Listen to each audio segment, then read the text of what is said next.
final testing in ceiling kami, walang reklamo.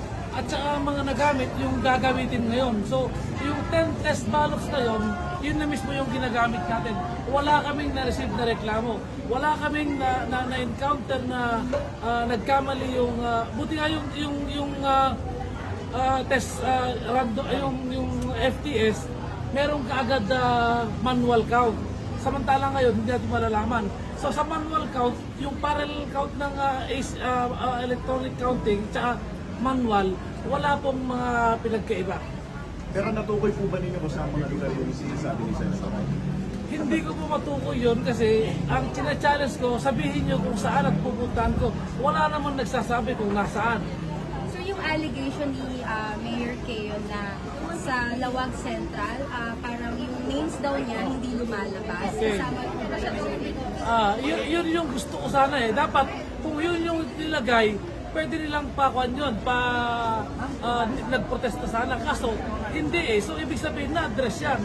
Kaya nga sinabi ko kanina na walang lumabas na gano'n ng final testing. So, ngayon, puro lang yan. Puro, tignan nyo puro bakit ganito. Okay, example na lang Kyon ng binoto, alsid yung lumabas. Or alsid yung binoto, kyon ng lumabas. Blanco lumabas. O, yan. Wala namang report na tsuwa yung binoto, pero nalukta yung lumabas. Diaz yung binoto, pero Delano yung lumabas. Or the other way around. Bulman yung binoto, tapos ano yun, sa San Juan, San Nicolas, Hernando ang lumabas. So, nasa Lawag lang. So, dapat makita talagang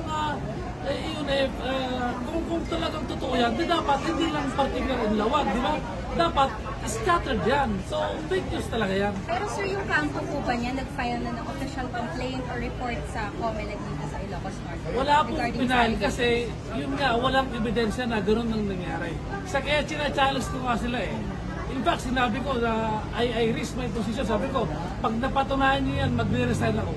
Kasi very competent ako na itong machine natin is very accurate. Kasi nga, bukod sa bago, talagang na-testing namin na talagang accurate siya, competent siya, at saka ready na siya ngayon.